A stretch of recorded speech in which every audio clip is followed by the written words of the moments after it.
స్తుతి ఘనత మహిమ ప్రభావులేసయ్య మీకే చెల్లును గాక తండ్రి. ప్రజలు నీవారు, సంఘము నీది, సన్నిధి నీది కనుక మీ సన్నిధిలో మేము కూడి వచ్చి ఉండగా మాతో మీరు మాట్లాడి ప్రభువా మమ్మల్ని ఇంకా ముందుకు నడిపించమని, ఇప్పుడు మేము తెలుసుకున్న దానికంటే ఎరిగి ఉన్న దానికంటే అధికముగా తెలుసుకొని అధికముగా ఎరిగి తండ్రి మిమ్మల్ని సేవింపని అనుగ్రహించి మీరు మయం పొందమని ప్రార్థన చేస్తూ మీ దయాస్మరకు అప్పగించుకుంటున్నాం. ఘనతను మహిమను ప్రభావాలు మీకు ఆరోపిస్తున్నాం దేవా. ఆరంభం మొదలుకొని అంతం వరకు తండ్రి మీరు మాతో ఉండి మీ నిత్యమైన సత్యమును మేము పంచుకొని అట్టి సత్యమును బట్టి మేము ప్రవర్తించుటకు మాకు నేర్పించమని యేసు నామమున పేరిట ప్రార్థిస్తున్నాం తండ్రి. ఆమేన్. హల్లెలూయా. ప్రియులారా, దేవుడు శూన్యములో నుండి సమస్తమును కలుగజేసినాడు. హల్లెలూయా. ఈ సంగతి తెలుసు కదా మనకి. ఏమీ లేనటువంటి లోకములో ఆయన ఒక్కడే ఉన్న సమయంలో, ఆయన మాట స్వరం వినపడుతున్న సమయంలో ఆయన ఏం చేశాడంటే లోకములో భూమిని, దాని రూపమును దాని స్వరూపమును ఆయన నిర్మించి అది లోకములోనికి ప్రజలకు తెలవాలని, లోకములో ఉన్న ప్రజలకు తెలవాలని ఆయన ఆలోచించినప్పుడు ఆ ఆలోచన వక్రమంగా తిప్పేసినాడు అపవాది. ఎందుకో తెలిసిన, భూమి మీద నరులను కలగ చేయకముందు, నరులను ఎవరిని కూడా పుట్టించకముందు, అంతా శూన్యముగా ఉన్న సమయంలో దేవుడు భూమ్యాకాశములను కలుగ చేసినాడు. హల్లెలూయా. కనుక ఈ లేఖన భాగం చదువుకుందాం. మొదటి వచనం నుంచి 5 వరకు. ఆదియందు మొదటి అధ్యాయము మొదటి వచనం నుంచి, ఆదికాండం 1వ అధ్యాయం 1 నుండి 5 వచనాలు. ఆదియందు దేవుడు భూమి ఆకాశములను సృజించెను. భూమి నిరాకారముగాను శూన్యముగాను ఉండెను. చీకటి అగాధ జలము పైన కమ్మి ఉండెను. దేవుని ఆత్మ జలముల పైన అల్లాడుచుండెను. దేవుడు వెలుగు కమ్మని పలకగా వెలుగు కలిగెను. వెలుగు మంచిదైనట్టు దేవుడు చూసినాడు. దేవుడు వెలుగును చీకటిని వేరుపరిచెను.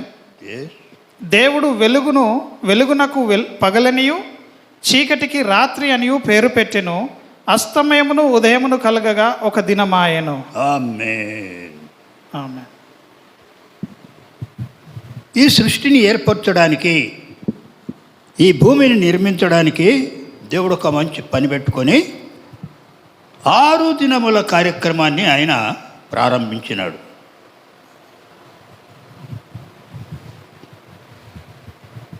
6 దినముల కార్యక్రమాన్ని ప్రారంభించి 7వ దినమున ఏమి చేసినాడు? విశ్రాంతి తీసుకున్నాడు దేవుడు. గనుక అది విశ్రాంతి దినం. అదే మన పితరులైన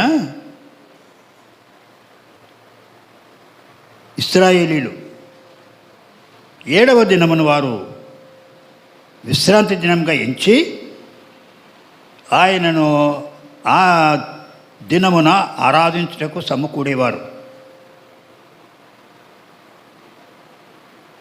దేవుడు అబ్రహామును పిలుచుకొని అబ్రహామును ఒక నాయకుడుగా, ఒక బోధకుడుగా, ఒక యజమానిగా ఆయన నిర్మించి ఆయన చేసుకొని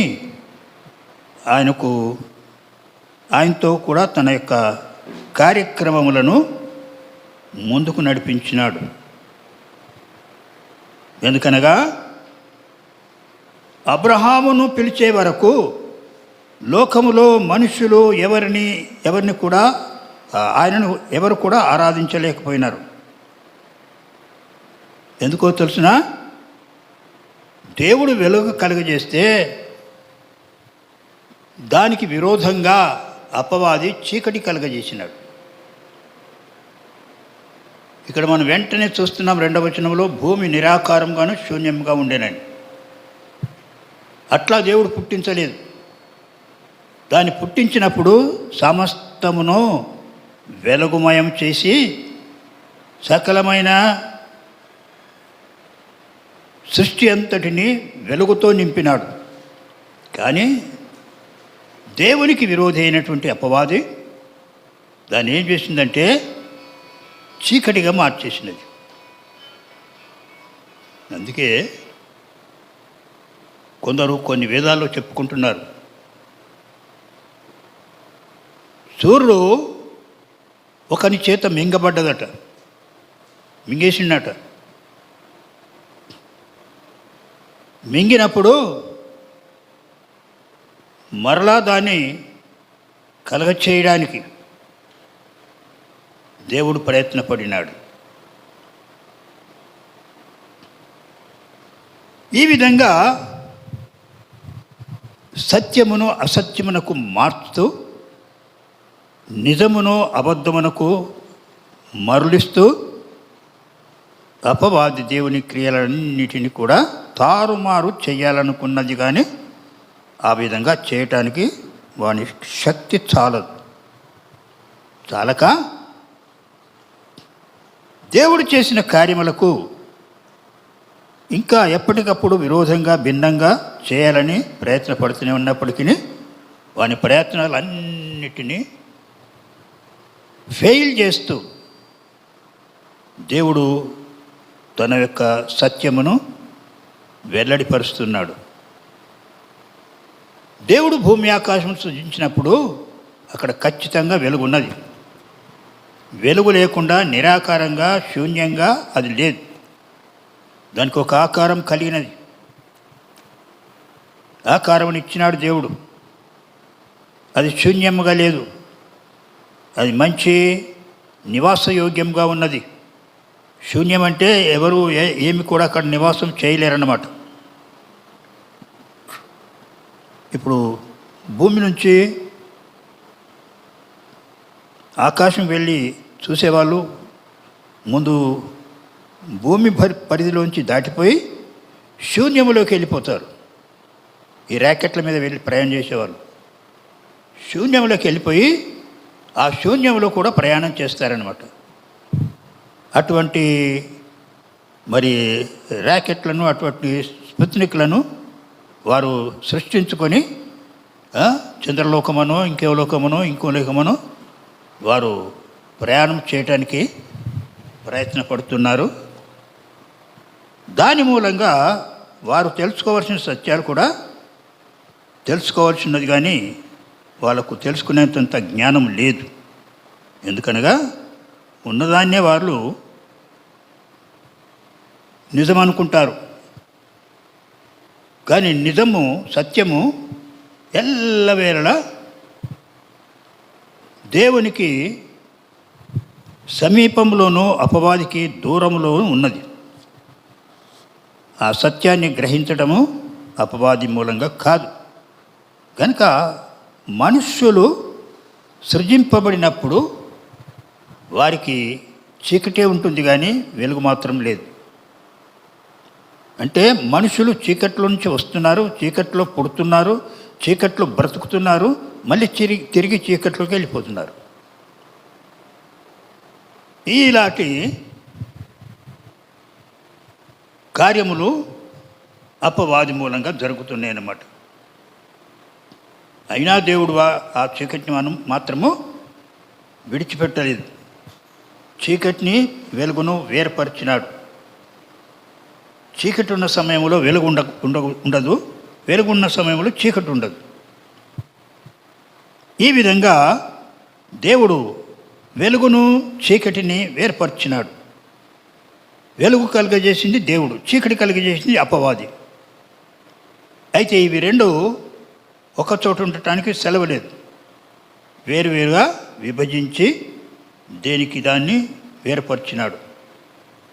దేవుడు వేర్పరిచినటువంటి కార్యంలో మరి అపవాది సమస్తమును అబద్ధంగా మార్చివేయటానికి ప్రయత్న పడుతూనే ఉన్నాడు. ఆరంభం నుంచి ఇప్పటి వరకు అంతా కూడా అబద్ధముగా చేయటానికి, దేవుడు నిజం చేస్తే ఆ నిజాన్ని అబద్ధంగా కప్పివేయటానికి ప్రయత్నం చేస్తున్నాడు. ఆ కప్పడానికే చీకటి కలిగింది. ఆ విధంగా దేవుని కార్యాన్ని వాడు చేసేవాడు ఎవడంటే అపవాది. అందుకే ఒక సమయంలో ప్రభు అంటాడు, ఇది శత్రు చేసిన పని అంటాడు. ఏది? గురుగులు గోధుమలు. నువ్వు గురుగులను గోధుమలు విత్తివ కనుక ప్రభా ఇవి గురుగులు ఎట్లా తయారైనాయి అని అడుగుతారు శిష్యులు. అడిగినప్పుడు ఇది అపవాది చేసిన, ఈ శత్రు చేసిన పని అంటాడు. విత్తువాడు విత్తుటకు బయలువెళ్ళినప్పుడు గోధుమలే విత్తినాడు, గురుగులు విత్తలేదు. మరి గురుగులు ఎక్కడి నుంచి వచ్చినవి అన్నప్పుడు ప్రభు చెప్తాడు, అది శత్రు చేసిన పని, అపవాది చేసిన పని. ఈ విధంగా అపవాది దేవుని కార్యములకు అన్నిటికీ భిన్నముగా వ్యతిరేకంగా కార్యములు చేసి సత్యమును అసత్యమునకు మార్చి వెలుగును చీకటిగా చేసి జనములను చీకటిలో కమ్మివేస్తుంది అన్నమాట. కనుక తల్లి గర్భము నుంచి జన్మించిన ప్రతి ఒక్కడు కూడా చీకటిలోంచి వస్తున్నాడు, చీకటిలోనే బ్రతుకుతున్నాడు. చీకటి అంటే లోకంలో కూడా చీకటి ఉన్నది. ఈ విధంగా బ్రతికిన కాలం అంతా కూడా చీకట్లో బ్రతికి చివరికి మళ్ళా చీకట్లోకి వెళ్ళిపోతున్నారు. ఇది అపవాది తంత్రం అంటారు దీన్ని. కానీ దేవుడు అట్లా జరగనీయలేదు, అట్లా జరగటానికి ఒప్పుకోలేదు. ఆయన ఒక యోగ్యమైన ఆలోచన చేసినాడు. చేసి యేసు ప్రభు నామములో ఆయన లోకములోకి వచ్చినాడు. వచ్చినప్పుడు ఆయన ఆశ్చర్యకరమైన వెలుగుతో వచ్చినాడు. ఆ వెలుగును కూడా చీకటిలో ఉన్నవారు గుర్తించలేరు. చూచడం మట్టుకు చూస్తారు కానీ కాననే కానరు.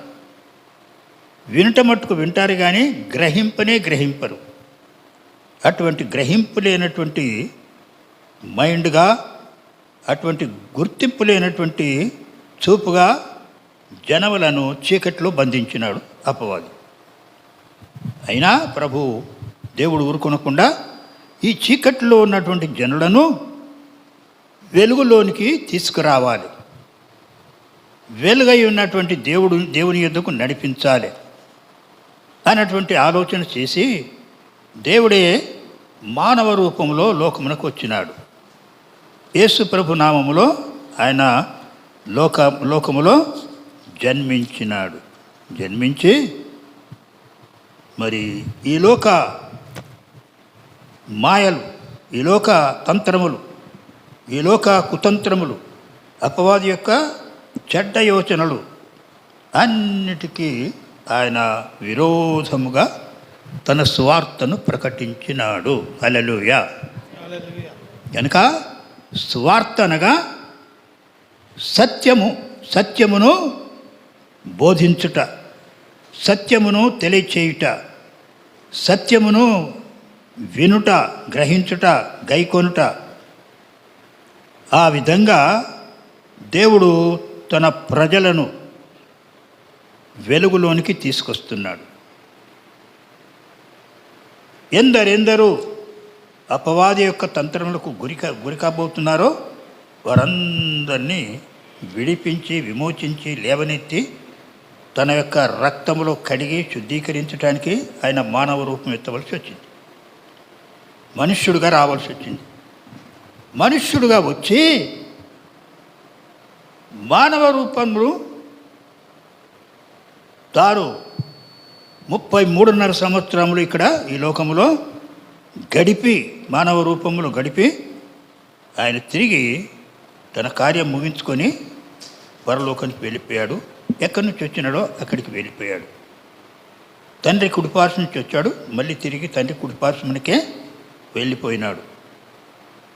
ఈ విధంగా దేవుని మహాకార్యములు మరి ఎన్నెన్నో విధములుగా ఉన్నవి.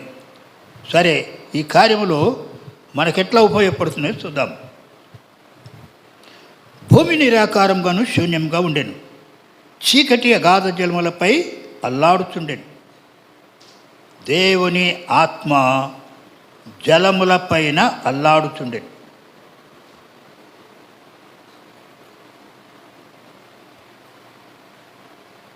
చీకటి కమ్మి ఉన్నది జలములను, ఆత్మనేమో అల్లాడుతున్నది.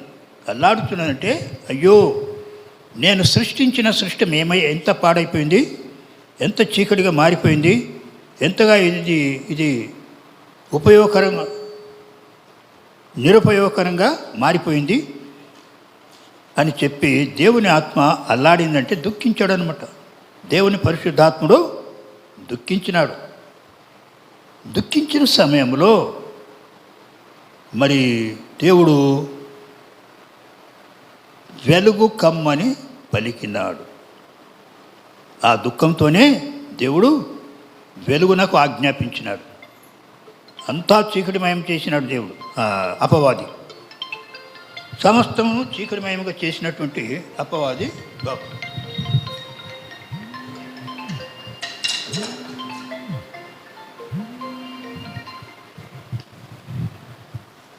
చీకటిమయంగా చేసినటువంటి అపవాది యొక్క తంత్రములను ఆయన వెలుగు చేత జనములకు విడుదల కలిగించాలని చీకటిలో నుంచి వెలుగు ప్రకాశించునుగా కానీ పలికినాడు. చీకటి అగాధ జలములను కమ్మితే, అగాధ జలం అంటే వాళ్ళంతా జనములే, మనుష్యులే. ఇంకా వాళ్ళను సృష్టించలే దేవుడు. సృష్టింపబడబోయే మనుషులన్నమాట వాళ్ళు. ఆ జలములు అగాధ జలములు. ఆ జలములను విభజించినటువంటి దేవుడు కొన్ని పై జలములుగాను కొన్ని కింది జలములుగా ఉంచేసినాడు. పై జలములందరూ జీవము కలిగిన దేవుని యందు విశ్వాసం ఉంచిన ప్రజలే. క్రింది జనములన్నీ ఆయన యందు విశ్వాసం లేనటువంటి మూర్ఖతరమే. ఈ విధంగా దేవుడు ముందుగానే జనములను విభజించినాడు. జలములను విభజించిన సమయంలోనే ఆ కార్యం జరిగినప్పుడు ప్రియులారా, మరి దేవుడు వెలుగు కమ్మని పలికినప్పుడు వెలుగు కలిగను. వెలుగు మంచిదైనట్టు చూచెను. అక్కడ మంచితనము దేవుడు చూస్తున్నాడు. ఇప్పుడు కూడా నీలో, నాలో, మనలో ఆయన మంచితనమనే చూడగోరుతున్నాడు. సమస్త విధములైన చెడుతనమును ఏం చేయాలి? మనము విసర్జించాలి. సమస్త విధములైన చెడుతనమును మనం విసర్జించినప్పుడు మనకి దేవుని వెలుగు అంతకంతకు మనకు అధికమవుతుందన్నమాట. మనం మంచి వెలుగు సంబంధంగా చేయబడతాం. దేవుడు, పరిశుద్ధాత్మ దేవుడు మనల్ని నూతన పరుస్తాడు, నూతన సృష్టిగా చేస్తాడు. మనకు మంచి కంటి చూపు కలగజేస్తాడు. అంటే చూసిన దాన్ని తెలుసుకోగలుగుతాము, వినిన దాన్ని గ్రహింపగలుగుతాము. అటువంటి మంచి దిద్దుబాటును పరిశుద్ధాత్ముడు చేసి మనలను దేవుని సముఖములో నిలవపెట్టడానికి ఆయన మనకు సన్నిహితుడుగా ఉన్నాడు. పరిశుద్ధాత్ముడు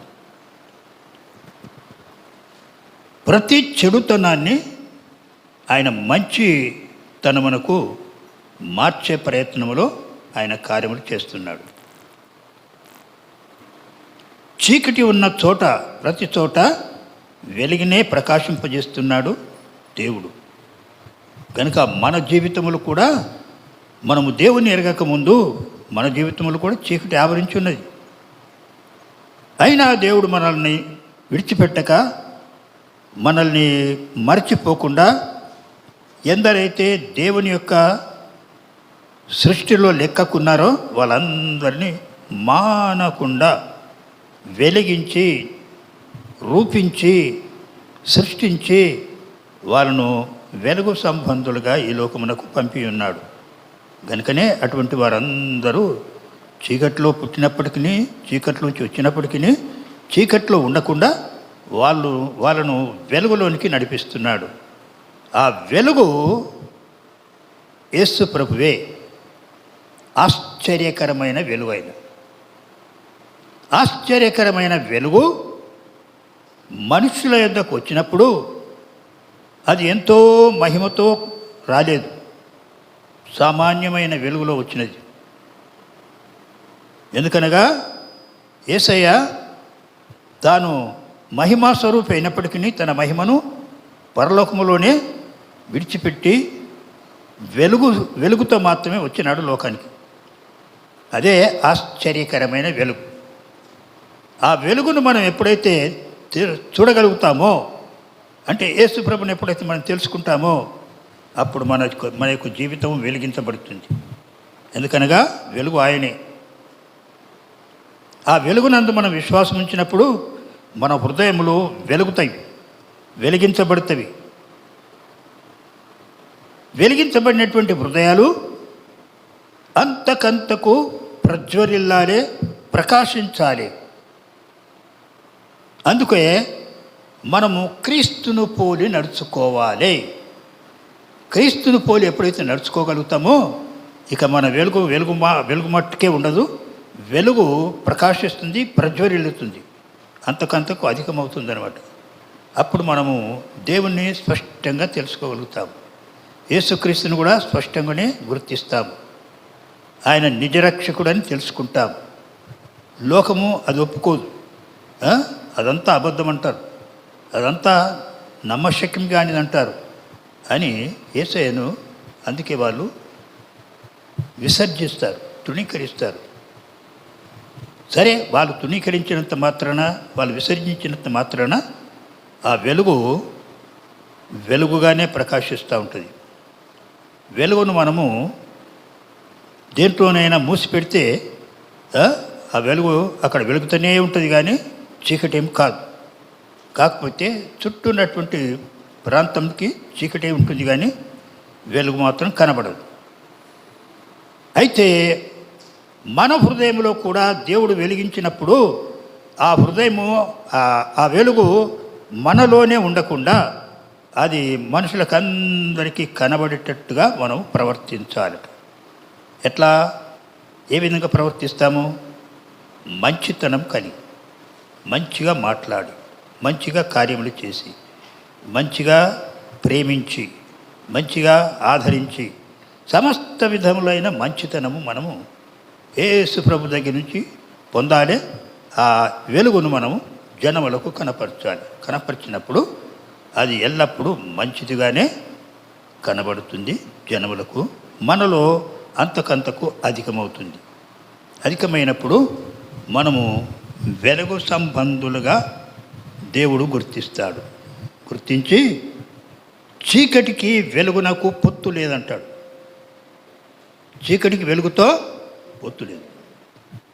కనుక మనము అన్యజనుల వలె ప్రవర్తింపకూడదు. దాని అర్థం ఏంటంటే మనం వెలుగు సంబంధులం కాబట్టి వెలుగుమయంగానే, వెలుగుతోనే మనము జీవించాలి, వెలుగులోనే జీవించాలి, వెలుగులోనే నడుచుకోవాలి, వెలుగులోనే ఆనందించాలి. ఇక చీకటి సంబంధమైనటువంటి క్రియల యందు కానీ, చీకటి సంబంధమైన మాటల యందు కానీ, చీకటి సంబంధమైన ప్రవర్తనలు కానీ మనం ఆనందించినట్టయితే మనలో వెలుగు ఉండదు. వెలుగు ఉండకుండా ఆ వెలుగు ఆరిపోతుంది. అందుకే మీ దీపమును వెలుగుచుండనీయుడు అన్నాడు యేసయ్య. నీలో ఉన్న వెలుగు చీకటి కాకూడదు. ఎట్లా వచ్చింది ఆ వెలుగు మనకి? యేసు ప్రభు ఈ లోకమునకు వచ్చినప్పుడు ఆయనలో జీవం ఉండెను. ఆ జీవం మనుషులకు వెలుగయ్యుండెను. కాబట్టి ఆయన రావటంతోనే మనకు వెలుగు కలిగింది. ఆయన విశ్వాసం ఉంచే వారికి ఇంకా సమృద్ధి అయినటువంటి వెలుగు కలుగుతుంది. ఆ సమృద్ధి అయినటువంటి వెలుగులో అంతకంతకు ఎదిగి వర్ధిల్లి వృద్ధి చెందడం వల్ల మనం ప్రకాశిస్తాము, ప్రజ్వరిల్లుతాం. ప్రజ్వరిల్లి మనము దేవుని స్పష్టంగా తెలుసుకొని మానవ తంత్రములను కానీ అపవాది తంత్రములు కానీ ఎంత మాత్రము వాటికి ఒప్పుకోకుండా దేవుని సత్యమును సత్యముగానే ఆరాధించి ఆ సత్యాన్ని మన జీవితంలో మనం భద్రపరుచుకుంటాం. కనుక దేవుని సత్యము మన హృదయంలో నివసించాలి. నివసించినప్పుడే మనము వెలుగు సంబంధులం. కొంత వెలుగు సంబంధం, కొంత చీకటి సంబంధంగా ఉండే ప్రయత్నం మనం చేయకూడదు. అంటే లోకరీతిగా కొంత, దైవికంగా కొంత, ఆత్మీయంగా కొంత, శారీరకంగా కొంత, ఈ విధంగా మనం ప్రవర్తించినట్టయితే మన వెలుగుగా ఉండదు. అది చీకటిగా ఆరిపోయే ప్రమాదం ఉన్నది. కనుకనే యేసు ప్రభువు అన్నాడు, మీలో ఉన్న వెలుగును వెలుగుచుండనీయుడి, ఆరిపోకుండా అది వెలగాలి. ఏమిటి మనలో ఉన్న వెలుగు ఏంటి? అది కూడా మనం ఆలోచిస్తే, ప్రశ్నిస్తుంటే, దేవుడు మన హృదయంలో ఉంచినటువంటి ఆయన ఊపిరి మాత్రమే. నేల నుండి మట్టిని తీసుకున్నాడు. నరులను చేయాలనుకున్నప్పుడు ఆ మట్టిని తీసుకొని దానికి మంచి తన రూపాన్ని కలగజేసినాడు. దేవుడు ఏ రూపంలో ఉన్నాడో, ఎటువంటి ఆకారంలో ఉండో అదే ఆకారం, అదే పోలిక, అదే రూపములో ఒక బొమ్మను చేసినాడు. చేసి ఆ బొమ్మకు ఈ నాసికారంధ్రములో నుండి తన జీవవాయువును ఊదినప్పుడు అప్పుడు నరుడు జీవాత్మ అయినాడు. ఆమేన్. ఆ జీవాత్మ అయినటువంటి నరుడు ఎల్లప్పుడూ జీవించాలని దేవుడు కోరుకుంటున్నాడు. ఎల్లప్పుడూ జీవించాలంటే మనలో ఉన్న వెలుగు ఆరిపోకుండా మనం కాపాడుకోవాలి. అంటే చెడ్డదాన్ని అంతటిని మనము విసర్జించాలి. ప్రతి విధమైన చెడ్డదాన్ని మనము అసహించుకోవాలి. దానికి దూరంగా నివసించాలి.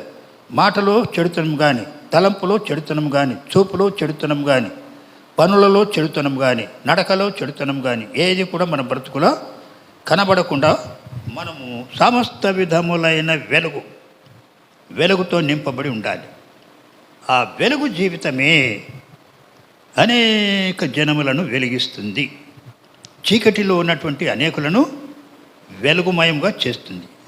వారు నీ మూలంగా నిన్ను బట్టి వారు వెలుగును తెలుసుకుంటారు, వెలుగును పొందుతారు, వెలుగును తెలుసుకొని వారు కూడా వెలుగుమయంగానే జీవించి ఆత్మానుసారంగా దేవునికి ఇష్టమైన మార్గములో చక్కగా నడుచుకొని ప్రవర్తిస్తారు. కాబట్టి మనము ఈ లోకములో ఉన్న మనుషులందరినీ చూసి ఎక్కడ కూడా ఎవరిని కూడా అసహ్యించుకొనకూడదు. వారి మీద జాలిపడాలి, వారి మీద దయ చూపాలి, వారిని కనికరించాలి. వారికి నీలో ఉన్నటువంటి వెలుగు లేకపోవటం వల్ల వారు చీకట్లో నశించిపోతున్నారని కన్నీరు కార్చినప్పుడు అప్పుడు దేవుడు తన కార్యం చేస్తాడు. 67వ కీర్తన తీసుకుందాం. 67వ కీర్తనలో మొదటి నుంచి చివరి వరకు చదువుకుందాం. 7 వచనాలు ఉన్నాయి. 67వ కీర్తన.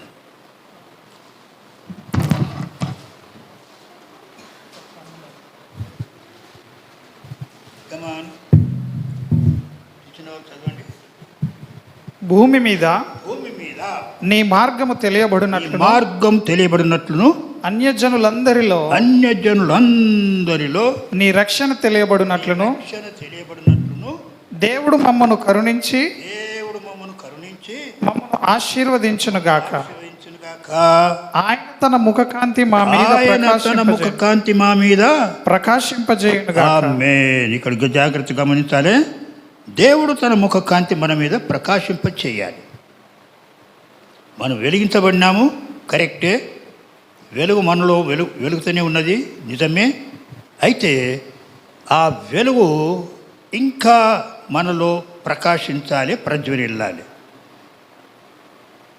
ఆ యొక్క ఉన్నతమైన వెలుగు, సమృద్ధి అయినటువంటి వెలుగు, జీవంతో కూడిన వెలుగు మనలో ఉండటానికి మనల్ని ఏం చేయాలి? దేవుడు మనల్ని కనికరించాలి. ముందుగా మనలను కనికరించాలి. లోకానికంటే ముందు మనల్ని కనికరించాలి. కనికరించి ఆయన తన ముఖ కాంతి మన మీద ప్రకాశింప చేయాలి. హల్లెలూయా, ప్రైజ్ ది లార్డ్. అది ఎట్లా సాధ్యమనేది కూడా మనం ఆలోచించినట్టయితే, బైబిల్లో అందరికంటే గొప్ప ప్రవక్త యెషయా. అవునా? తెలుసు కదా మీకు. అవును. పెద్ద ప్రవక్త ఎవరు? యెషయా. యెషయా తన ప్రవచన వాక్కులు వ్రాస్తాబోతున్నాడు. దేవునిలో తాను గ్రహించిన సంగతులన్నీ, తనకు ప్రత్యక్షమైనటువంటి సంగతులన్నీ ప్రవచన రూపంగా రాస్తున్నాడు. రాస్తూ 1వ అధ్యాయము, 2వ అధ్యాయము, 3వ అధ్యాయము, 4వ అధ్యాయము, 5వ అధ్యాయం రాశాడు. 6లోకి వచ్చేటప్పటికి ఏముందో చూడండి. ఇప్పుడు 6వ అధ్యాయం తీయండి.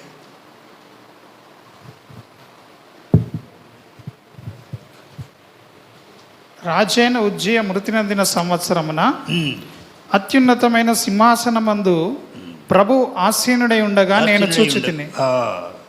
ఆమేన్. కమాన్. ఆయన చొక్కాయి అంచుల దేవాలయం నిండుకొనెను. ఆయనకు పైగా శరాపులు నిలిచి ఉండిరి. ఒక్కొక్కరికి 6 రెక్కలుండెను. ప్రతివాడు 2 రెక్కలతో తన ముఖమును, 2తో తన కాళ్ళను కప్పుకొనొచ్చు, 2తో ఎగురుచుండెను. వారు, సైన్యములకు అధిపతియగు యెహోవా పరిశుద్ధుడు, పరిశుద్ధుడు, పరిశుద్ధుడు, సర్వలోకము ఆయన మహిమతో నిండి ఉన్నదని గొప్ప స్వరముతో గాన ప్రతిగానములు చేయుచుండిరి. వారి కంఠస్వరము వలన గడప కమ్మల పునాదులు కదులుచు మందిరము ధూపము చేత నిండగా నేను, అయ్యో నేను అపవిత్రమైన పెదవులు గలవాడను, అపవిత్రమైన పెదవులు గలవాడను, అపవిత్రమైన పెదవులు గల జనుల మధ్యను నివసించువాడను, మనుషుల మధ్యలో నివసించువాడను, నేను నశించిపోతిని. రాజును సైన్యములకు అధిపతి యెహోవాను నేను కనులారా చూచితిని. యెషయా ఉన్నాడు భూమిపైన, దర్శనం చూస్తున్నాడు ఆకాశంలో. ఏమున్నది అక్కడ ఆకాశంలో? ఉన్నతమైన సింహాసనం. ఆమేన్, ఆమేన్. ఏముంది అక్కడ? ఉన్నతమైన సింహాసనం. ఆ సింహాసనం మీద ఆసీనుడైన ఒకరు కనబడుతున్నారు.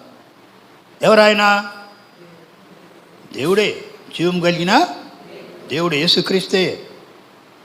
ఆయన కూడా చూసి ఆయనను సేవించడానికి దూతలు అక్కడ ప్రతి గానములు చేస్తూ, కుడివైపున కొందరు దూతలు, ఎడవైపున కొందరు దూతలు ఆకాశం గాలిలో ఉండి ఎగురుతూ, 2 రెక్కలతో ఎగురుతూ, 2 రెక్కలతో ముఖం కప్పుకుంటూ, 2 రెక్కలతో ఏం చేస్తున్నారు? కాళ్ళను కప్పుకుంటున్నారు. కరెక్ట్. 2 రెక్కల్ని ముఖం కప్పుకుంటారు, 2 రెక్కలతో కాళ్ళు కప్పుకుంటారు, ఇంకా 2 రెక్కలతో ఎగురుతున్నారు. 2 రెక్కలతో ముఖం ఎందుకు కప్పుకున్నారంటే, వాళ్ళు ఆ దేవుని మహిమను వారు చూడలేనంత ప్రకాశమానమైనది, గొప్ప వెలుగన్నమాట. అందుకే గొల్లల దగ్గరికి దూతలు వచ్చినప్పుడు వాళ్ళు చూడగలిగినారా? దూతల వైపు చూశారా? వాళ్ళు పడిపోయారు. ఆ వెలుగును చూసి ఆ వెలుగు తట్టుకోలేక వాళ్ళు పడిపోయినారు. అంతటి మహిమాన్వితుడు అన్నమాట దేవుడు. అంతటి వెలుగుతో నిండినవాడు దేవుడు. ఆ వెలుగు తర్వాత ఏమైంది? ఇప్పుడు వారి కంఠస్వరము గడప కమ్మముల పునాదులను కదిలి, ఈ వెలుగుని గురించి అది అక్కడ కన్నులారా నేను చూచింది అనుకుంటుని. అప్పుడు ఆ శరాపులలో ఒకడు తాను బలిపీఠములో మీద నుండి కారుతో తీసిన నిప్పును చేత పట్టుకుని నా యొద్దకు ఎగిరి వచ్చి నా నోటికి దానిని తగిలించి. ఆమేన్, ఆమేన్. ఇక్కడ చూడండి, గమనించండి. యెషయా దగ్గరికి ఇప్పుడు ఒక దూత వస్తున్నాడు. ఎక్కడి నుంచి వస్తున్నాడు? పరలోకం నుంచి వస్తున్నాడు. ఎందుకనగా తాను అపవిత్రమైన పెదవులు కలవాడనని ఒప్పుకుంటున్నాడు యెషయా. అంటే పెదవులతో కాని మాటలు పలుకుతూ ఉన్నాడు. అందరి లోకంలో ఉన్నటువంటి మనుషుల్లాగానే ఆయన కూడా అపవిత్రమైన మాటలు, మంచివి చెడ్డవి అన్నీ మాట్లాడుతున్నాడు అనమాట. అందుకని ఈ పెదవుల దోషంను ఒప్పుకుంటున్నాడు యెషయా. అయ్యో నేను అపవిత్రమైన పెదవుల వల్ల, అయ్యో నేను ఉన్నతుడైనటువంటి దేవుని, పరిశుద్ధుడైన దేవుని నేను కన్నులారా చూస్తుంది. అంటే దేవుని ముఖకాంతి యెషయా మీద పడినదన్నమాట. అక్కడ ఉన్నటువంటి ఉన్నతమైన సింహాసనం దేవుడు యెషయాకు కనపరచడానికి ఆ ఆకాశాన్ని కొంత చీల్చి చూపించాడనమాట. ఆకాశం తెరవబడాలి. వెలుగు కనబడాలంటే ఏం కావాలి? ఆకాశము తెరవబడాలి. అంటే మన పైన ఉన్న ఆకాశం తెరబడ్డప్పుడే మన మీద దేవుని ముఖ కాంతి ప్రకాశిస్తుంది. ముందు దేవుని ప్రజల్ని ఆశ్రయించగోరుతున్నాడు దేవుడు.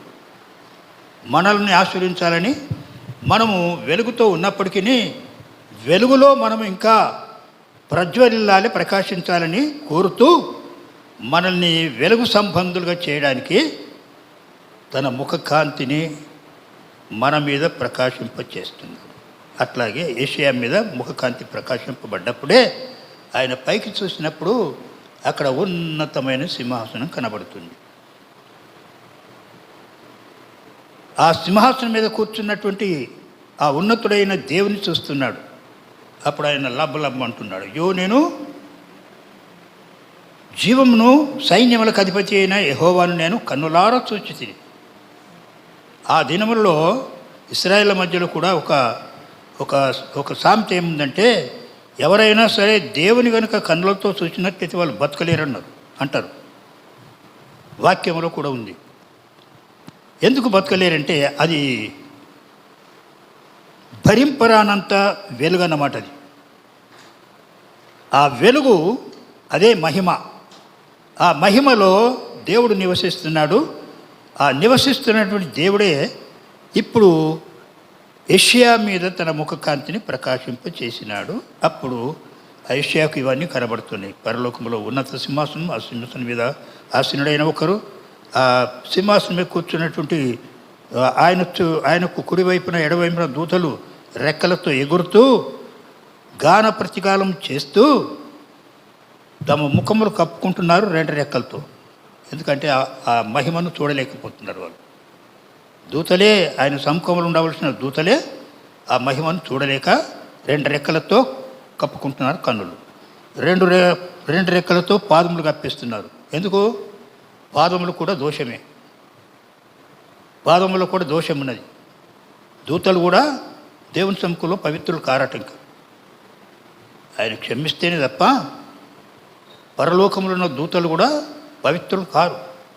కనుక వాళ్ళు పాదములు కప్పుకుంటున్నారు, రెండు రెక్కలతో ముఖం కప్పుకుంటున్నారు, ఇంకా రెండు రెక్కలతో ఎగురుతూ గాన ప్రతిగానములు చేస్తూ ఉన్నారు. హల్లెలూయా. అటువంటి ఉన్నతమైన వెలుగు మన ముఖాల మీద, మన జీవితం మీద ప్రకాశించాలి, దేవుని ముఖకాంతి. కనుక ఈ రాత్రి మీరు ఇంటికి వెళ్ళిన తర్వాత, ప్రభువా నీ ముఖకాంతి నా మీద ప్రకాశింపచేయు అని మీరు ప్రార్థించగలిగితే చాలా ధన్యుడు. అప్పుడు దేవుడు నిజంగా తన ముఖకాంతిని మన మీద ప్రకాశింపజేస్తాడు. అప్పుడు మనము తల నుండి పాదం వరకు ఎట్లా ఉన్నాం, ఏమై ఉన్నాము, మన పాదములు ఎట్లున్నాయి, మన చేతులు ఎట్లా ఉన్నాయి, మన నోరు ఎట్లా ఉంది, మన మాటలు ఎట్లా ఉన్నాయి, మన కన్నులు ఎట్లా ఉన్నాయి, అన్నీ కూడా మనకు స్పష్టంగా తెలియబడతాయి. అట్లా తెలుసుకున్నటువంటి యెషయా ఆయన బాధపడుతూ ఉన్నాడు. ఆ బాధను విని, ఆ ఒప్పుకోలు విని దేవుడు ఏం చేశాడు? పరలోకము నుండి ఒక దూతను పంపించినాడు. పరలోకంలో ఏమున్నది? అక్కడ దేవుని సముఖంలో ఒక బలిపీఠం ఉన్నది. ఆ బలిపీఠం మీద ఎప్పటికీ ఎల్లప్పుడూ అగ్ని కణాలు మండుతూనే ఉంటాయి. ఆ అగ్ని కణాల్లోంచి ఒక నిప్పును తీసుకొని ఒక దూత కారుతో పట్టుకొని వచ్చి యెషయా దగ్గరికి వచ్చి యెషయా పెదవులకు తగిలించినాడు. హల్లెలూయా. ఇప్పుడు నీ పెదవులు పవిత్రమైనవి అని చెప్పి వెళ్ళిపోయాడు. ఎందుకు చెప్పిండు ఆ మాట? ఆయన ఒప్పుకున్నాడు కనుక. తన పెదవులు పవిత్రమైనవి కావని ఒప్పుకున్న. అట్లాగే మనం కూడా లోకములో ఉంటున్నప్పుడు మనం ఏమేమి మాట్లాడతామో అధికమైన మాటల్లో దోషం ఉండక మానదన్నట్టుగా మన మాటల్లో కూడా దోషం ఉంటుంది. కనుక మన పెదవులను మనము ఎప్పటికప్పుడు శుద్ధి చేసుకోవాలి. మనం రాత్రి వేళ దేవుని సముఖంలో మోకరిల్లినప్పుడు ప్రార్థించినప్పుడు, ప్రభువా నా పెదవులు నిన్ను ఉచ్చరించే పెదవులుగా పవిత్రంగా చేయి, నీ సన్నిధిలో ప్రార్థించే పెదవులుగా వాటిని పవిత్రపరచును అని చెప్పి మనము దేవుని సముఖంలో వేడుకున్నప్పుడు అప్పుడు మన పెదవులు పవిత్రమవుతాయి, పరిశుద్ధమవుతాయి. ఆ పెదవులతో మనం చేసిన ప్రార్థన దేవుడు వింటాడు. విని తన చెవుల్లో తన హృదయంలో తీసుకొని అప్పుడు మనం ఏమి అడిగినాము, మనం ఏం ప్రార్థించినాము దానికి ఆయన జవాబుగా పంపిస్తాడు. ఆ దూతను పంపించినట్టుగా, అగ్నితో పంపించినట్టుగా దేవుడు నీ ప్రార్థనకు, నీ ఒప్పుకోలకు కూడా విని నీ దగ్గరికి కూడా వర్తమానం పంపిస్తాడు. పంపించినప్పుడు అప్పుడు నీకు చాలా విషయాలు, మర్మమైన విషయాలు బయలుపడతాయి. బైబిల్లో ఎన్ని మర్మమైన సంగతులు ఉన్నావో అవన్నీ నీవు ఒకటి తెలుసుకుంటావు. తెలుసుకొని ప్రభునందు ఆనందించి, ప్రభువా నీవింతటి మహిమాన్వితుడవా, మరి నన్ను నీ మహిమ ప్రభావంతో నన్ను వెలిగించిన వాడు కనుక నన్ను కూడా మహిమలో నడిపించి మహిమలోనికి తీసుకుని వెళ్ళి ప్రభు అని మనం ప్రార్థిస్తాం. అప్పుడు మన ప్రార్థన ఆయన అంగీకరిస్తాడు. హల్లెలూయా. కనుక దేవుడు మమ్మను కరుణించి మమ్మను ఆశీర్వదించునుగాక, ఆయన తన ముఖ కాంతి మా మీద ప్రకాశింపచేయునుగాక. ఇవి విశ్వాసులమైన మనం, పరిశుద్ధులమైన మనం. యెషయా పరిశుద్ధుడైనప్పటికీ తన పెదవుల దోషమును ఒప్పుకుంటున్నాడు. అట్లాగే మనం కూడా పరిశుద్ధులమైనప్పటికీ, విశ్వాసులమైనప్పటికీ మన నోటి ద్వారా ఎక్కడ జారిపోతున్నామో, ఎక్కడ తప్పిపోతున్నామో, ఎక్కడ పడిపోతున్నామో, ఎక్కడ చెడ్డ మాట్లాడుతున్నామో అవి మనం దేవుని సముఖంలో ఒప్పుకోవటం వల్ల మనము క్షమించబడి మన వెలుగుగానే ఉంటుంది. మనలో ఆరిపోకుండా అది ప్రకాశిస్తూనే ఉంటుంది. అటువంటి ప్రకాశమానమైన వెలుగులో దేవుడు నివసిస్తున్నాడు ప్రియులారా. ఆ ప్రకాశమానమైన వెలుగులో, మానవులు చూడలేనటువంటి వెలుగులో ఆయన నిత్యము నివసిస్తూ ఆయన మనల్ని ఆశీర్వదించడానికి ఇష్టపడుతున్నాడు. అప్పుడు యెషయా నేనున్నానంటున్నాడు. అంటే దేవుడు ఒక ప్రశ్న వేస్తున్నాడు అక్కడ. ఆ పెదవుల దోషం పోయిన తర్వాత దేవుడు ఒక ప్రశ్న వేస్తున్నాడు. ఏమనంటే, మా కొరకు, మా నిమిత్తం ఎవరు వెళ్తారు? ఎవరి నిమిత్తము?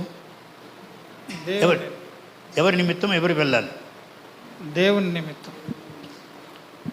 అక్కడ దేవుడు అంటే ముగ్గురు ఉన్నారన్నమాట వ్యక్తులు: తండ్రి, కుమారుడు, పరిశుద్ధాత్ముడు. అక్కడ ఆ ముగ్గురిని లెక్కిస్తూ, ఆ ముగ్గురిని వెల్లడి చేస్తూ, మా నిమిత్తము ఎవరు వెళుతారు? దేని కొరకు వెళ్ళడు? సువార్త ప్రకటించడానికి, సువార్త బోధించడానికి. చూడండి, ఇప్పుడు యెషయా గ్రంథంలో 40వ అధ్యాయం 6వ వచనం చూడండి. యెషయా 40:6. ఆలకించుడి, ప్రకటించమని ఒకడు ఆజ్ఞ ఇచ్చుచున్నాడు. నేనేమి ప్రకటించునని మరి ఒకడు అడుగుచున్నాడు. నేను ఏమి ప్రకటించాలని మరి ఒకడు అడుగుచున్నాడు. సర్వశరీరులు గడ్డి అయి ఉన్నారు. వారి అందమంతయు అడవి పువ్వుల వలె ఉన్నది. గడ్డి పువ్వు వలె ఉన్నది. వారి అందమంతయు అడవి పువ్వు వలె ఉన్నది. యెహోవా తన శ్వాసము దాని మీద ఊదగా గడ్డి ఎండును, పువ్వు వాడును. అంటే మనుషుడు ఎంతటి అల్పమైన వాడో అక్కడ మనం తెలుసుకోవాలి. నిశ్చయముగా జనులు గడ్డి వంటి వారే. నిశ్చయముగా జనులు గడ్డి వంటి వారే. కనుక ఆ గడ్డిగా ఉండిపోవడానికి దేవునికి ఇష్టం లేదు. ఆ గడ్డి ఏం కావాలంటే మహిమా స్వరూపులమైన మనుషులు కావాలి. దేవుని ఆత్మ కనుక మన హృదయంలో నిద్రిస్తూ ఉంటే, చనిపోయి ఉంటే, ఈ శరీరం అంతే ఉంటుంది, గడ్డిలాగానే ఉంటుంది. దీన్ని వెలిగించడానికే దేవుడు తన ఊపిరిని మన హృదయంలో ఉంచినాడు. అదే నరుని ఆత్మ. నరుని ఆత్మ యెహోవా పెట్టిన దీపం. ఆ దీపమును మనం కాపాడుకోవాలా. అంతేకాదు ఆ దీపమునకు మనము వెలిగించబడిన వారమై వెలుగులో ప్రకాశించాలి, వెలుగులో ప్రజ్వరిల్లాలి. ఆ విధంగా మనం చేసినప్పుడు మన వెలుగు అంతకంతకు అధికమవుతుంది. మనము అనేక సంగతులను తెలుసుకుంటాము, అనేక విషయాలను గ్రహిస్తాము. చూసిన మట్టుకు చూసి కానలేని వారుగా ఉండము, వినుట మట్టుకు విని గ్రహింపు లేని వారుగా ఉండము. చూస్తాము, తెలుసుకుంటాము. యెషయా చూశాడు, తెలుసుకున్నాడు. అవునా బాబు? యెషయా చూశాడు, తెలుసుకున్నాడు. ఏం చూసిండు యెషయా? దేవుని ఉన్నతమైన సింహాసనం చూసినాడు. ఆ సింహాసనం మీద కూర్చున్న ఆయన్ని చూసినాడు. ఆయనను ప్రతిగానములతో ఆరాధిస్తూ స్తుతిస్తూ కొనియాడుతూ ఉన్నటువంటి దూతలను కూడా చూశాడు. ఇవన్నీ చూసినప్పుడు ఇంకా తన గుండె బాదుకున్నాడు. అయ్యో, నేను నశించిపోతే నశించే అవసరం లేదు. నీవు నీ దోషమును ఒప్పుకున్నప్పుడు నువ్వు నశించే అవసరం లేదు. నువ్వు దోషమును ఎప్పుడైతే ఒప్పుకుంటున్నావో అప్పుడు నువ్వు బ్రతకాలే, ఇంకా ప్రకాశించాలి, ఇంకా ప్రజ్వరిల్లాలి. జనముల కొరకు ఆ కార్యం జరగాలి. ఇప్పుడు మళ్ళీ 67 కీర్తనకి వెళ్దాం. మీ ముఖ కాంతి మా మీద ప్రకాశింప చేయము. దాని తర్వాత దేవా ప్రజలు నిన్ను స్తుతించుదురుగాక. ప్రజలందరూ నిన్ను స్తుతించుదురుగాక. న్యాయమును బట్టి నీవు జనములకు తీర్పు తీర్చుదువు. భూమి మీద ఉన్న జనములను ఏలెదవు. జనములు సంతోషించి ఉత్సాహధ్వని చేయునుగాక. దేవా ప్రజలు నిన్ను స్తుతించుదురుగాక. ప్రజలందరూ నిన్ను స్తుతించుదురుగాక. అప్పుడు భూమి దాని ఫలమునిచ్చును. దేవుడు మా దేవుడు మమ్మల్ని ఆశీర్వదించును. దేవుడు మా దేవుడు అంటే మమ్మల్ని ఆశీర్వదించిన దేవుడు, మమ్మల్ని వెలిగించిన దేవుడు.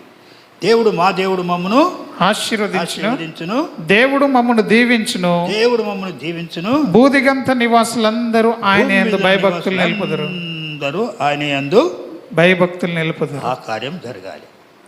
నీ వలన నా వలన మన వలన అందరి వలన ఈ కార్యం జరగాలి. పడకల్ గ్రామంలో ఉన్న వారందరూ వెలిగించబడాలి. ఓకే, ఆమేన్. అట్లా వెలిగించబడినప్పుడు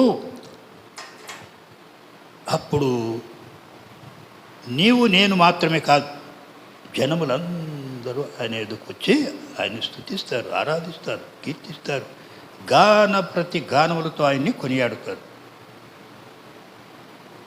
అప్పుడు భూమి తన ఫలములిస్తుంది. ఈ భూమి అంతా ఎవరితో తెలుసా? ఎవరిది ఈ భూమి? ఈ భూమండలం అంతా మొత్తం భూమి దేవుని సృష్టించిన వాండి. ఎవరు సృష్టించారో ఆయనది. అయితే ఆ భూమి ఆయనకు ఫలములు ఇవ్వాలి. మనకు భూమి ఉన్నదంటే ఏం రావాలి? కర్ణము. మన భూమిలో పంట రావాలి, ఫలము రావాలి. ఫలం వచ్చినప్పుడు మనకు సంతోషం. ఫలమే రాకపోతే అయ్యో ఇంత కష్టపడితే, ఇంత ప్రయాసపడితే ఫలితమే లేకపోయాని బాధపడతాం. అట్లాగే దేవుడు కూడా జనములందరి కొరకు బాధపడుతున్నాడు, జనములందరి కొరకు దుఃఖిస్తున్నాడు, జనములందరూ తన వైపు చూడాలని అనుకుంటున్నాడు. దేవుడు లేడు, ఒక్కడు కూడా లేడు, ఎవరు లేరు, నేనే దేవుడను, నా వైపు చూసి మీరు రక్షణ పొందుడు అంటున్నారు దేవుడు. అటువంటి ఉన్నతమైన పిలుపు అన్నమాట. అదేం పిలుపు? అది ఉన్నతమైన పిలుపు. ఆ ఉన్నతమైన పిలుపునకు మనం పిలువబడ్డాం. పిలుపు చేత, ఆ ఉన్నతమైన పిలుపు చేత మనము పిలువబడినాం. కాబట్టి ఆ విధంగా పిలువబడినటువంటి మనము ఈ ఉన్నతమైన పిలుపును జనములకు తెలియచేయాలి. జనములకు తెలియచేయాలంటే వారిని మాట వినరు. మీకే ఉన్నాడా దేవుడు, మాకు లేడా అని ఎదురు ప్రశ్న వేసేవాళ్ళు ఉన్నారు లోకంలో. అయితే దాని కొరకు మనం ఏం చేయాలంటే దేవుని సన్నిధిలో మనలను మనము తగ్గించుకొని జనములందరి యొక్క రక్షణ కొరకు, వెలుగు కొరకు, వారి యొక్క చీకటి పోవడానికి, చీకటి అగాధ జలములను కమ్మినట్టు లోకమంతటిని కమ్మేసింది. చీకటి లోకమంతటిని కమ్మింది కనుక ఆ చీకటిగానే ఉండిపోవాలి. అయినా దేవునికి అది ఇష్టం లేదు. ఆ చీకటి వెలుగుమయం కావాలి. అందుకే మనలను కొందరిని ఈ లోకములో వెలిగించినాడు. వెలిగించబడినటువంటి మన పని ఏమిటంటే ఈ వెలుగు అనేకులకు వ్యాపించాలి. అనేకుల యొక్క హృదయాన్ని వెలిగించాలి. అనేకుల యొక్క జీవితాలు వెలుగుమయం కావాలి. అట్లా మనము జనములందరి కొరకు, హల్లెలూయా, వారిని చూసి మనం జాలిపడాలంతే. మనం ఏలు వారి మీద జాలిపడాలి. మనం రాజుల కొరకు, అధికారుల కొరకు ప్రార్థన చేయాలి. ఉన్నతమైన వారి కొరకు, అల్పులైన వారి కొరకు, అధికులైన వారి కొరకు, కొద్దివారి కొరకు, గొప్పవారి కొరకు, అందరి కొరకు మనం ప్రార్థన చేయాలి. చేసి వాళ్ళ యొక్క గుడ్డితనం పోయి వారికి వెలుగు వచ్చులాగున. బైబిల్ ఇంకొక మాట కూడా ఉంది. ఏమనంటే వాడు పుట్టినది మొదలుకొని గుడ్డివాడట, త్రోపక్కన కూర్చున్నవాడు. యేసు ప్రభు ఆయన శిష్యులతో కలిసి వెళ్తూ ఉంటే ఒక గుడ్డివాడు అక్కడ త్రోపక్కన కూర్చున్నాడు. అప్పుడు శిష్యులు ఏమంటున్నారు, ప్రభువా, వీడు గుడ్డివాడుగా పుట్టడానికి వీడి చేసిన పాపం, వీని కన్నవాడు చేసిన పాపం అని అడుగుతున్నాడు. అడిగినప్పుడు ప్రభు ఏమంటున్నాడు, వీని పాపం కాదు, వీని కన్నవారి పాపం కాదు, కానీ వీని యందు దేవుని క్రియలు ప్రత్యక్షపరచబడాలి. నీవు నేను మనమందరం ప్రార్థించటం వలన దేవుని క్రియలు వాళ్ళలో ప్రత్యక్షమవుతాయి. అంటే వాళ్ళు వెలిగించబడతారు. వాళ్ళు వినే జ్ఞానం కలుగుతుంది. వాళ్ళకు చెవికి వినే బుద్ధి కలుగుతుంది. కన్నులకు చూసే జ్ఞానం కలుగుతుంది. మైండ్లో మంచి మార్పు వస్తుంది. చేతల్లో కూడా మార్పు వచ్చేస్తుంది. మంచి చేష్టలు చేస్తాం, మంచి నడక నడుస్తాం, మంచి చూపు చూస్తాం, మంచి వినికిడి కలిగి ఉంటాం. తల నుండి పాదముల వరకున్న సమస్త అవయముల చేత మనము మంచిది మంచిది మంచిదే జరిగిస్తాం, మంచిదే జరిగిస్తాం. కనుక ప్రియమైనటువంటి దేవుని సంగమా, మనము వెలిగించబడ్డందుకు మనం సంతోషిస్తాం. కానీ ఇంకా అనేకులు వెలిగించబడవలసినది కనుక వారి కొరకు ఏం చేద్దాం? దుఃఖపడాలి, కన్నీరు గార్చాలి, వారి కొరకు ప్రార్థన చేయాలి. మళ్ళీ 67 కీర్తనకి వెళ్దాం.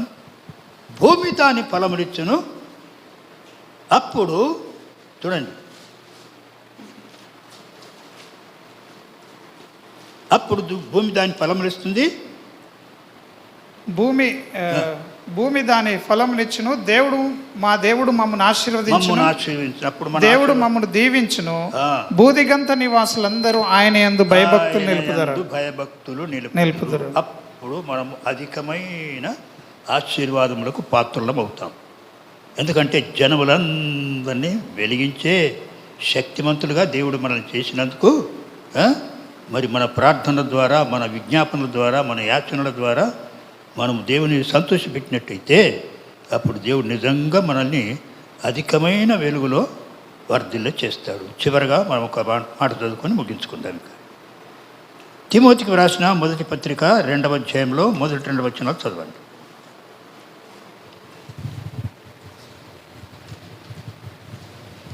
తిమోతికి వ్రాసిన మొదటి పత్రిక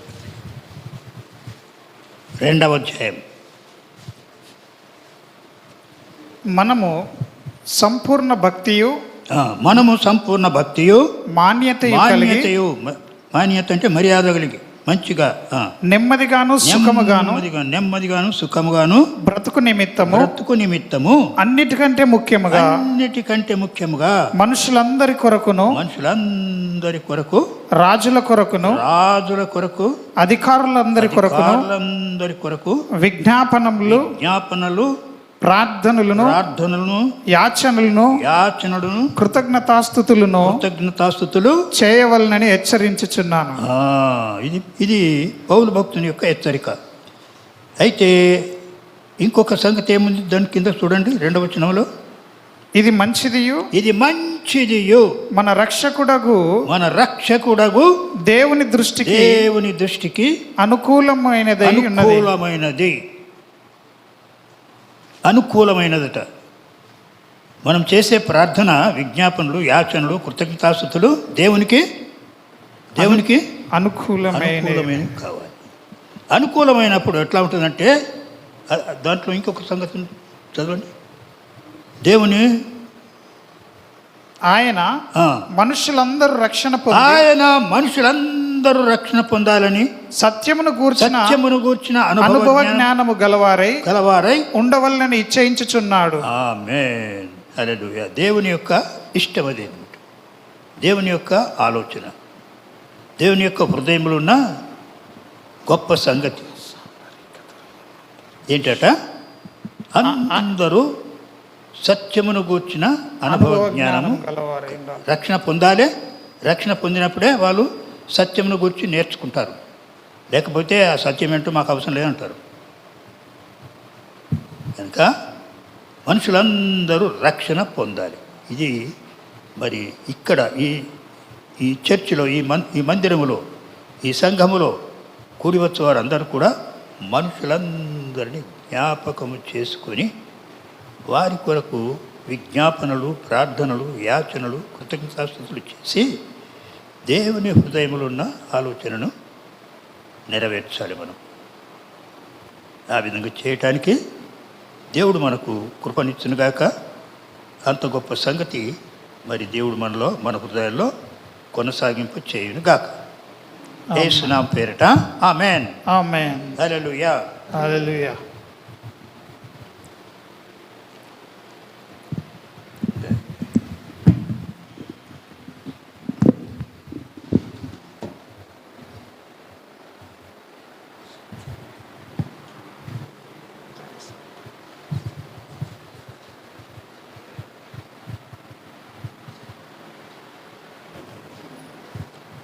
ఆమేన్.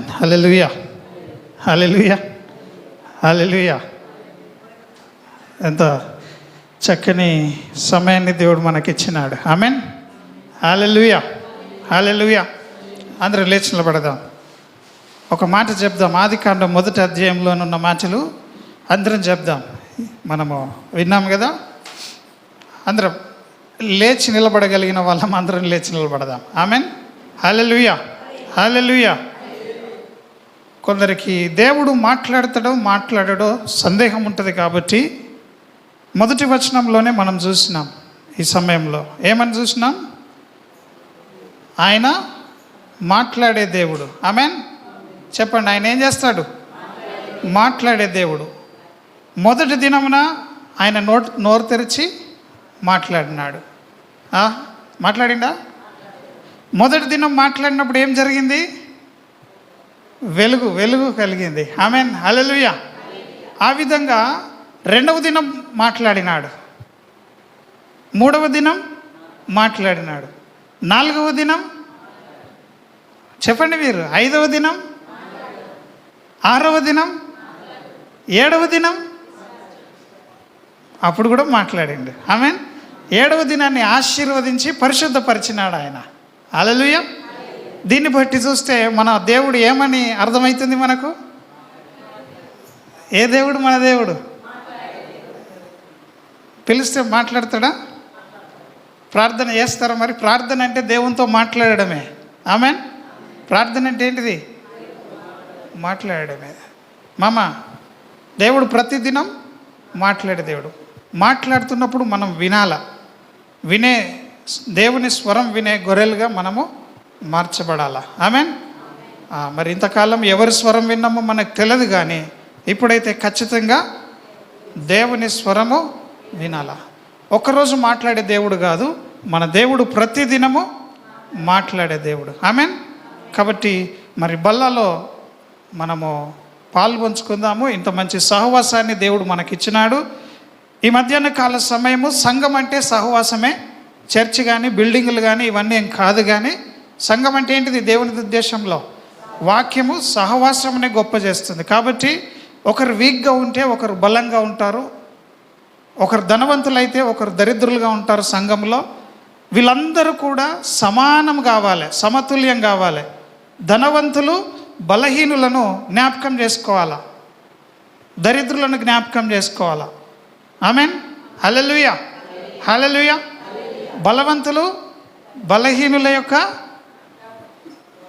వారి యొక్క బలహీనతల్లో నిలబడాలా. ఆమెన్.